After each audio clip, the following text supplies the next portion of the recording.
Desde los estudios del Canal de California en el Capitolio de Sacramento, este es el Informe Maddie. Las opiniones expresadas en este programa no reflejan la visión de esta estación, el Canal de California o el Instituto Maddie. Si usted tiene sugerencias o comentarios, por favor contacte al Instituto Maddie por el sitio de internet maddieinstitute.com. El agua es la base que creó las tierras agrícolas más productivas de los Estados Unidos y se encuentran en el Valle de San Joaquín, en California. Recientemente, el Instituto de Políticas Públicas de California publicó un informe detallado sobre el creciente desequilibrio del agua y sus efectos no solo en el medio ambiente, sino también en la salud pública de los habitantes de esa región. Para discutir este informe tenemos hoy con nosotros a Alvar Scribabó, investigador del Centro de Políticas de Agua del PPAC, por sus siglos en inglés. Gracias por estar con nosotros hoy. Gracias a ti, María, por invitarme. Alvar, comencemos hablando un poco sobre la industria agrícola del Valle de San Joaquín. ¿Cómo se hizo tan dominante y cómo ha cambiado con el tiempo? Efectivamente, la industria agrícola en el Valle de San Joaquín es el sector líder en temas económicos. A diferencia de, solemos decir que en California no es tan importante, es sobre el 2 o el 3% del Producto Interior Bruto o del empleo en California, pero en el Valle es mucho más importante. Estamos hablando del 15-16% del total de la economía del Producto Interior Bruto y también de los empleos. En cuanto a la evolución, hemos visto que en cuanto a superficie agrícola se ha mantenido constante más o menos en los últimos 30 años. Son unos 5 millones de acres cultivados, pero lo que sí que hemos visto ha sido un cambio en los diferentes cultivos. Han incrementado mucho los cultivos perennes, sobre todo almendras y pistachos, que son cultivos que generan más beneficios, y han disminuido otros, como el algodón, que prácticamente ha desaparecido. Otro de los puntos importantes en el valle es la industria láctea. Es una de las industrias líderes a nivel nacional, no solo a nivel de California. Y lo que hemos visto en los últimos 50 años es una expansión muy grande. Se han multiplicado por 4 el número de vacas que existen en el valle, pero también es interesante decir que se ha multiplicado por 16 el número de los litros de leche que se producen. Es decir, que las vacas son mucho más productivas que hace 50 años. Eso también es importante tenerlo en cuenta. Y hablemos un poco sobre el tamaño de las operaciones agrícolas. Hablas de 5 millones de acres que se están cultivando en este momento, pero ¿qué tan grandes son esas producciones agrícolas? ¿Es algo que es masivo, que son pequeños fincas o son de tamaño mediano? ¿Qué tal es la diversidad en ese sentido? Sí, hay alrededor de 20.000 fincas agrícolas en el valle. Y la diversidad, es verdad que ha habido una consolidación bastante grande, han incrementado el número de fincas más grandes, pero las fincas de tamaño medio y de tamaño más pequeño también se han mantenido, es sobre un cuarto del total. Vemos que las fincas de tamaño pequeño y medio están más concentradas en el este, la zona históricamente más agrícola, y en cambio el oeste y el sur son donde las fincas más grandes se han desarrollado. Como he dicho, se ha producido una consolidación, pero las fincas de menos de 500 acres aún son un cuarto del territorio. Entonces hay bastante diversidad, pero económicamente, ¿cómo están los agricultores en el Valle de San Joaquín actualmente? Sí, lo que hemos visto también en los últimos 30 años es que los agricultores se han adaptado a las nuevas demandas del mercado y han cambiado, como hemos dicho antes, la producción agrícola. Los ingresos se han incrementado un 60% desde 1980 hasta 2012. Y también hemos visto que, aunque ha habido una fuerte mecanización en el trabajo, los empleos se han mantenido más o menos, han incrementado incluso un poco durante estos últimos 30 años. Como he dicho, se debe a que los agricultores se han adaptado y que son capaces de producir cada vez más. Entonces hablamos de la diversidad y cómo ha cambiado el sector en general. Ahora hablemos un poco más de tu informe en general, y es que con todos esos nuevos desafíos que hay de más lecherías, de diferentes cultivos y la creciente vulnerabilidad que es de escasez de agua, ¿qué ha pasado en ese sentido? Sí, hemos visto que una de las cosas más importantes que hemos visto es esta intensificación de los cultivos perennes. Los cultivos perennes tienen más rigidez porque necesitan agua todos los años. Entonces, eso le da más riesgos al valle cuando llegan sequías como las que hemos visto en los últimos 4 años. En cambio, los cultivos anuales tú puedes plantarlos o no plantarlos, depende de si tienes agua para ese año. Lo que estamos viendo es que ese incremento de cultivos perennes puede aumentar los riesgos en el valle cuando afrontemos nuevas sequías. En cuanto a la industria láctea, también es un cultivo de alta inversión, tiene una alta inversión asociada. Y mucha de la comida que alimentan a las vacas específicamente viene de cultivos que están cercanos y muchas veces de los propios dueños de las industrias lácteas. Entonces, lo que pasa es que si tenemos más sequías, como las tendremos seguramente, lo que veremos es un aumento en los costes de producción para las industrias que pueden repercutir en los costes y también en la disminución de ingresos. Y efectivamente va a variar todo dependiendo, es cíclico el producto, si viene o no las sequías. Y la forma en que se maneja el agua ha cambiado en el Valle de San Joaquín. Y tiene que ver específicamente con lo que está pasando en ese momento meteorológicamente. Pero ¿cómo ha evolucionado el suministro de agua local y la importación de agua también que ha sucedido? Si retrocedemos un poco en el tiempo, hablando un poco con perspectiva histórica, lo que podemos ver es que a finales del siglo XIX es cuando empiezan los sistemas de regadío. Empiezan con algunos sistemas más o menos rudimentarios a captar aguas en las sierras y regar los cultivos. A principios del siglo XX es cuando se desarrolla la bomba hidráulica, es un gran desarrollo tecnológico que permite crear nuevos pozos y extraer mucha más agua.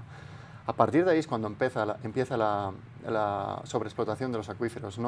Aunque en la última sequía hemos visto un agravamiento, es desde los años 20 del siglo pasado cuando ya empieza a haber una intensificación del uso del agua subterránea. Es importante decir, porque Sí. la mayoría Sí. de la población cree, y esto pasó en los últimos 5 años, no, es una cosa que Sí, viene es una de cosa que antes. se ha agravado mucho últimamente, pero que ya viene de antes. Después también, a mitad del siglo pasado, entre los años 1930 y 70, lo que nosotros llamamos la era hidráulica, hubo mucha construcción de presas en las sierras, con el gobierno federal, el gobierno estatal y también organizaciones locales que construyeron muchas presas y muchos canales que permitieron capturar esa agua, que son las fuentes locales. Pero también se construyeron el State Water Project, el proyecto estatal, y el Central Valley Project a nivel federal, que traen agua desde el norte de California. Entonces, esto es lo que llamamos las importaciones, o el trasvase de agua desde el norte hasta el Valle Central. Entonces tenemos estos tres diferentes fuentes de agua, tenemos las fuentes locales, el groundwater, el agua subterránea, y también las importaciones desde el norte. Y eso es a nivel local en cuanto a los suministros locales importados del agua, pero específicamente el informe habla sobre el balance hídrico en el Valle de San Joaquín. ¿De dónde viene el agua que llega al valle y a dónde va? Sí, cuantificando estos a nivel de números, estas fuentes de agua, tenemos que más de un 50%, un 56% son aguas locales. Más o menos un cuarto de las aguas estamos hablando de a nivel medio, un promedio en los últimos 30 años. Un cuarto de las aguas es agua importada desde el norte de California. Y nosotros lo que hablamos también es un 13% de lo que en promedio, de una sobreexplotación de acuíferos. Esto es lo que en principio está provocando muchos otros problemas que debemos abordar. En cuanto a los usos, la mayor parte son usos agrícolas. Casi el 90% es usos directamente consultivos de las tierras agrícolas. Y después tenemos el resto de 10%, que son las ciudades, el agua que bebemos nosotros, también los humedales o usos consultivos de otras tierras que no están cultivadas. Y hablamos un poco sobre la disminución de las reservas de agua subterránea. ¿Qué está sucediendo en el Valle de San Joaquín en cuanto a eso? Lo que pasa es que el valle tiene unas características idóneas para los cultivos agrícolas y es por eso que se han intensificado, tenemos cultivos muy productivos. Desgraciadamente no llueve tanto y no tenemos agua suficiente para todo lo que plantamos, es por eso que tenemos que importar y también estamos usando aguas subterráneas. Como hemos dicho, el valle confía en agua importada, en un 25% y en un 13% en agua, lo que llamamos extracción no sostenible de agua de los acuíferos. Eso es lo que está haciendo, es que los niveles de agua subterránea están bajando, provocando muchos otros problemas también. Y se creó una situación a comienzos de los años 2000, que es la sobreexplotación de estos acuíferos. ¿Qué pasa eso en cuanto a la situación en el valle? Lo que pasó, lo que hemos visto en esta perspectiva historia desde los años 80, es que a partir de finales de los 90, en los 2000, hay una conjunción de tres factores. Las importaciones que vienen desde el norte de California, algunas de ellas van a parar al sur de California, a Los Ángeles y San Diego.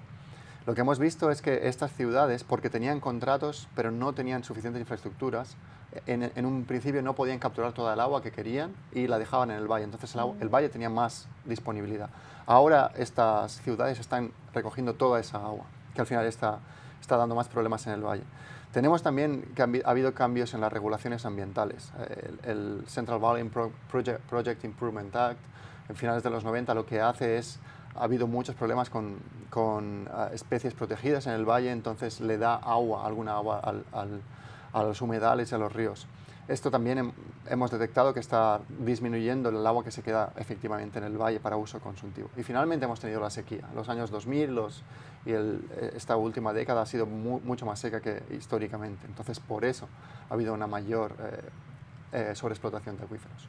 ¿Y cuáles han sido las consecuencias en que hay muchos agricultores estén cavando y perforando más pozos y sobre todo sigan bombeando esos pozos de una manera que ha sido más en volúmenes récords en cuanto a lo que era antes? Sí, lo que estamos diciendo es que bajan mucho los niveles de agua, entonces esto crea muchos problemas. En primer caso lo que vemos es que muchos pozos quedan inservibles porque el agua queda por debajo de esta altura de los pozos. Durante la sequía, el State Water Resources Control Board ha reportado que unos 3.000 pozos domésticos quedaron secos, lo que significa que mucha gente pierde el abastecimiento de agua propio de sus casas. Son pozos de casas o pequeños abastecimientos para pequeñas comunidades.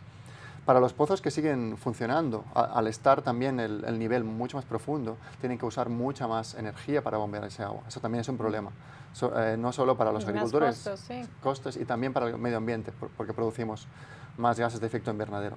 Y finalmente, otro efecto que tenemos es la subsidencia. La subsidencia es que cuando extraemos el agua del acuífero, la tierra se compacta.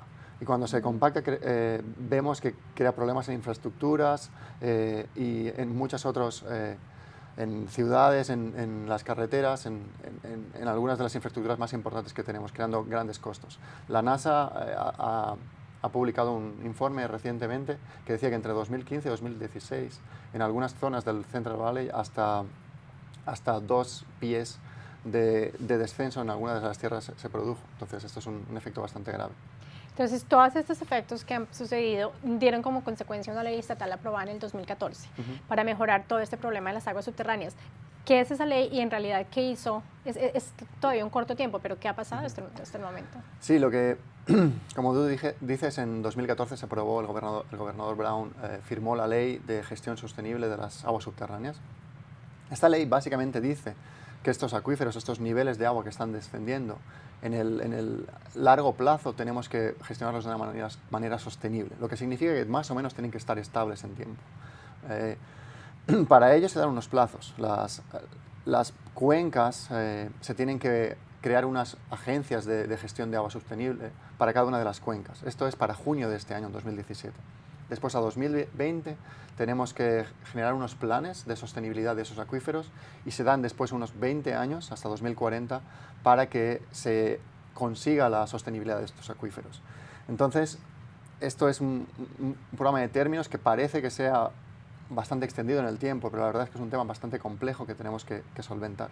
Solo un dato: de las 16 cuencas que hay en el Valle Central, en el Valle San Joaquín, perdón, 11 de estas cuencas están sobreexplotadas críticamente.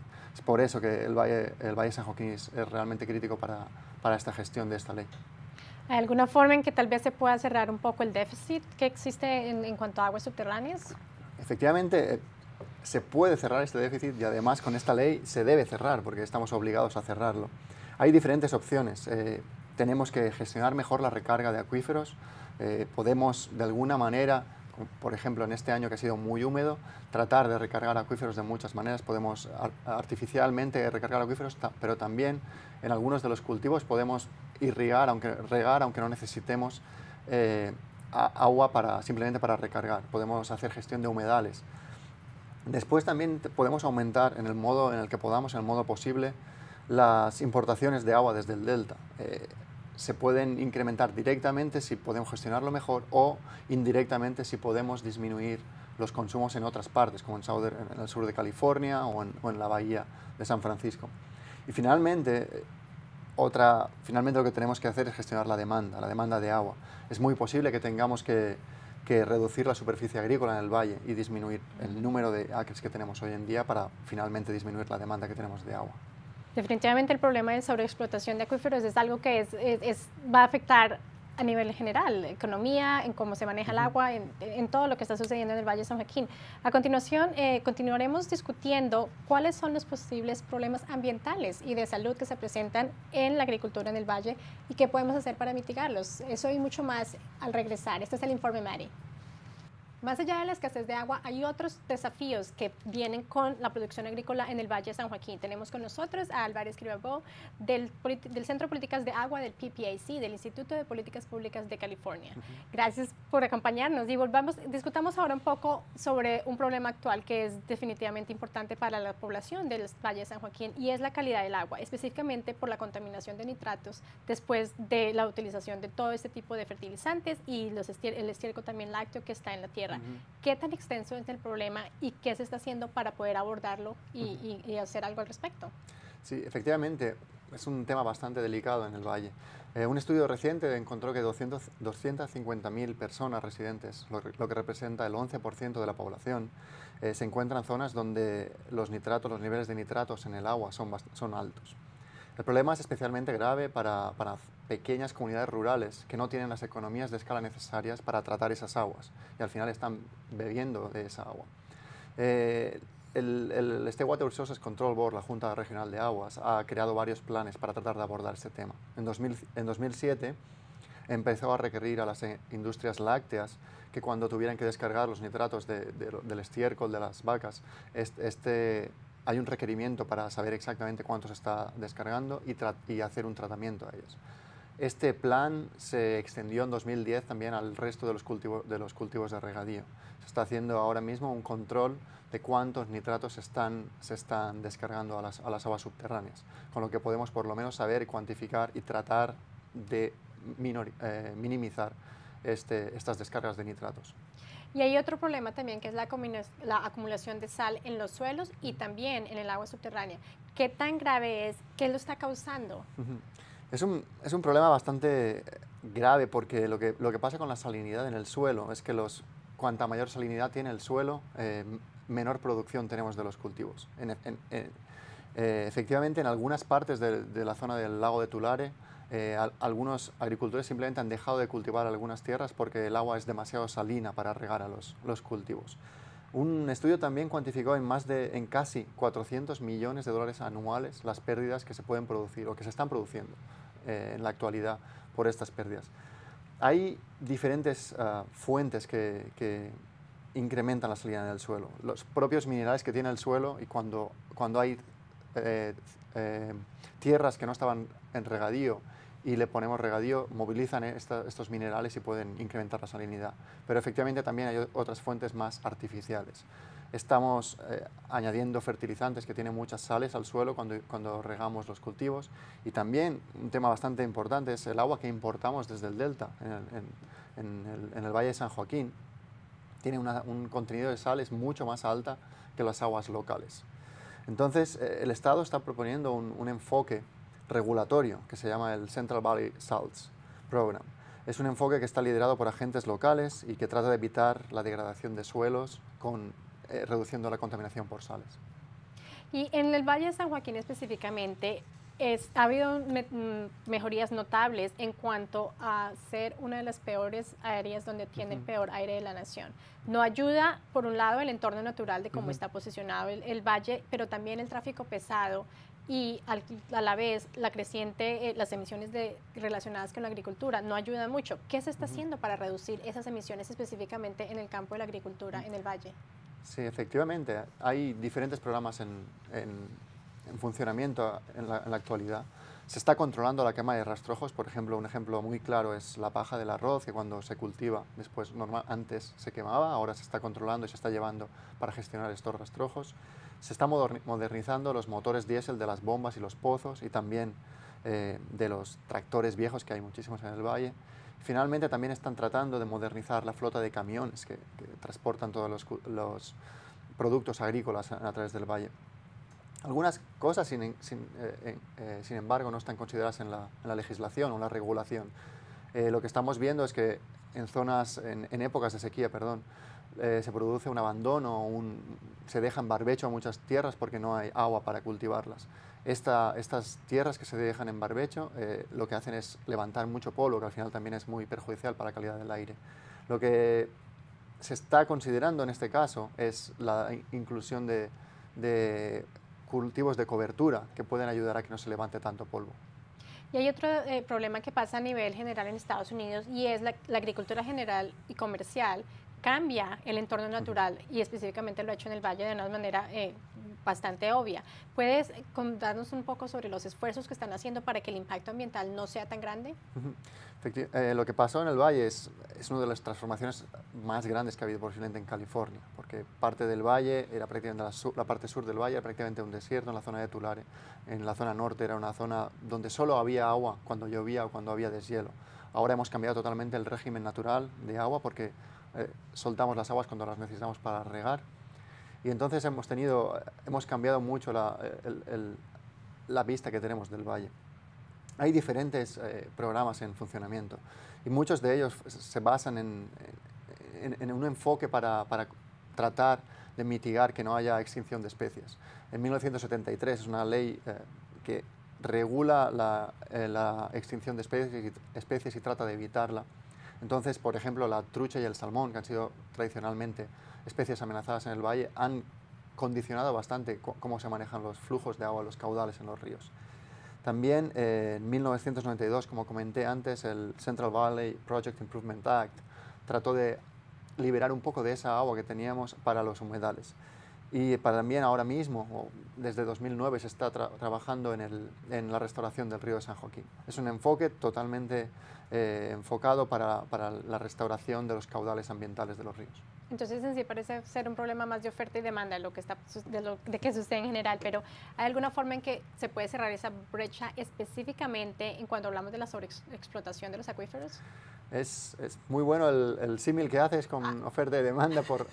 Básicamente es como una cuenta en un banco. Nosotros estamos como metiendo dinero allá y sacamos dinero. Lo que pasó en el Valle, sacamos más agua de la que realmente metemos. Estamos usando la tarjeta de crédito más de lo que sí, el efectivo. Claro, y cada vez los intereses son más altos. Eso es lo que pasa también. Hay básicamente tres opciones. Podemos incrementar los suministros, esto es tratando de capturar más agua, tanto gestionando mejor los acuíferos como potencialmente construyendo más embalses en cabecera. También podemos reutilizar y reusar aguas residuales y también aguas de pozos de gas natural o de pozos de extracción de otros fueles. Y finalmente podemos reducir también la demanda urbana. En segundo lugar, reducir la demanda es otro caso, reducir la demanda de agua consumtiva, y especialmente estamos hablando aquí de agua agrícola. Y finalmente gestionar mejor lo que tenemos, y para ello es las aguas subterráneas. Hay que gestionar mejor los acuíferos, tratar de meter agua durante periodos húmedos para sacarla después en periodos secos. Tú nombraste algunos de esos detalles. ¿Hay algunas cosas más que el estudio pueda proveer? ¿Cómo podemos manejar los acuíferos? Claro, en principio hay que empezar con la aplicación de la Ley de Gestión de Aguas Subterráneas. Es una ley que no es fácil de aplicar, pero que debemos centrarnos en ello. Tenemos que montar las agencias de agua, montar los planes de sostenibilidad de los acuíferos. Pero un tema fundamental será implementar sistemas de información. Hay que contabilizar el agua, cuánta agua tenemos cada una de estas pequeñas cuencas, cuánta agua estamos extrayendo y cuánta agua estamos devolviendo a los acuíferos y a los ríos. Y después también es necesario que las agencias tengan la capacidad y el poder para disminuir el bombeo por parte de los agricultores y de las ciudades, y también para incentivar la recarga cuando hay periodos húmedos. Entonces, hay muchas de estas herramientas que se tienen que poner en funcionamiento.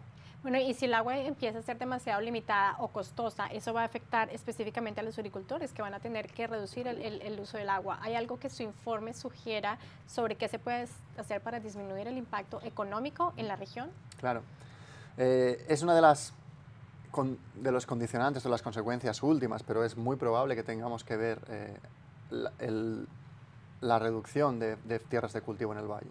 Algunos de las estimaciones, hablan de hasta un 10% o 500.000 acres que podrían ir fuera de producción para tener que cumplir con la ley de gestión de aguas subterráneas.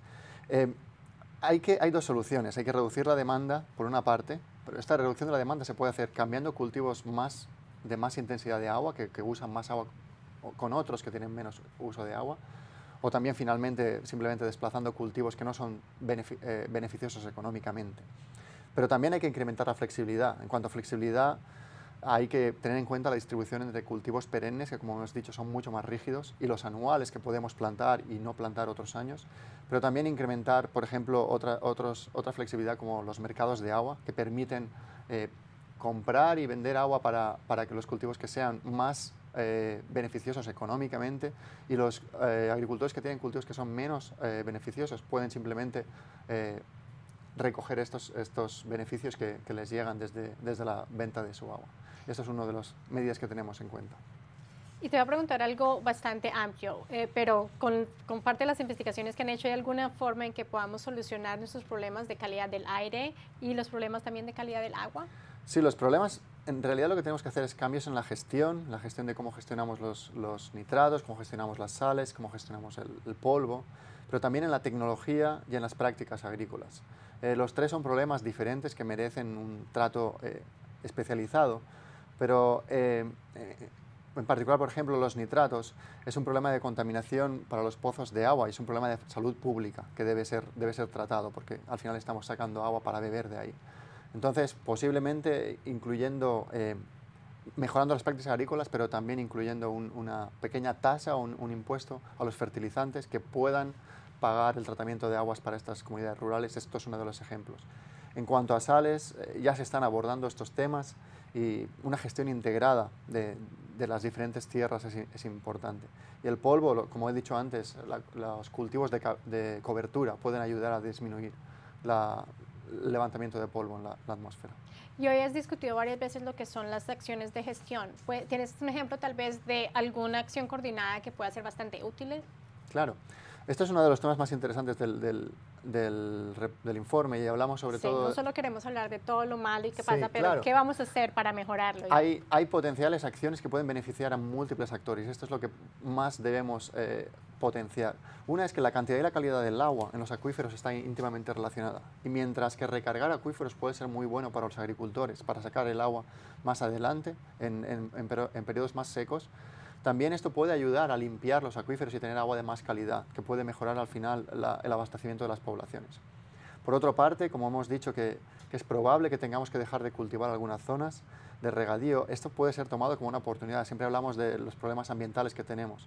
Es mejor que coordinemos estas tierras, este potencial abandono de tierras, con beneficios ambientales en zonas cercanas a ríos o zonas que pueden tener más impacto beneficioso a nivel ambiental. Y para terminar, el informe también dice de cómo algunas instituciones locales y regionales no están lo suficientemente bien preparadas para hacer que estas acciones sean efectivas. ¿Cuáles son los desafíos y algunas oportunidades que pueden tener?